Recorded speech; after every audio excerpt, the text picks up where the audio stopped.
Păi și la toată coloana, cu totul, să vadă.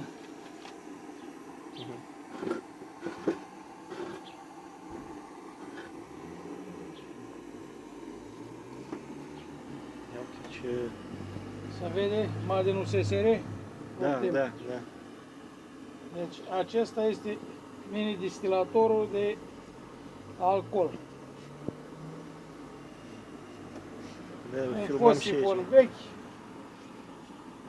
din inox, capacitatea este de 6 litri. Undeva Ia am ridică pus- puțin asta să vadă cum curge. Ah, uite, Aha, eu uite ce presiune are.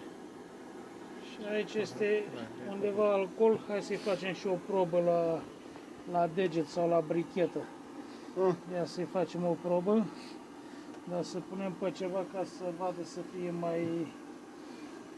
Uite, o copertă de caiet tot comunistă cu tabla mulțirii. Da, uite, așa am învățat tabla mulțirii la arest. De la niște milițieni tractoriști care nici ei nu știau, da, aveau câte o copertă de caiet și ne dădea și nouă să învățăm. Și care nu știa, ne scotea, când ne scotea la jmotru, ei se uită pe o copertă de asta de caiet și te întreba 5 ori 5.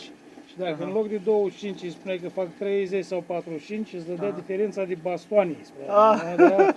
Că nici ei nu știa, să uita pe... Da.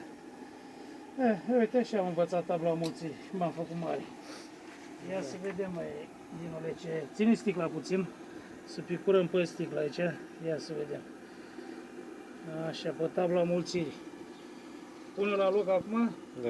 O punem, las-o în jos, las-o acolo, ia să vedem ce spune aici. Arde sau nu arde?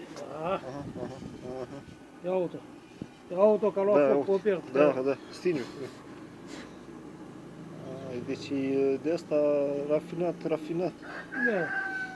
Undeva în sticla asta, cred că e la 80 de grade, uite, după...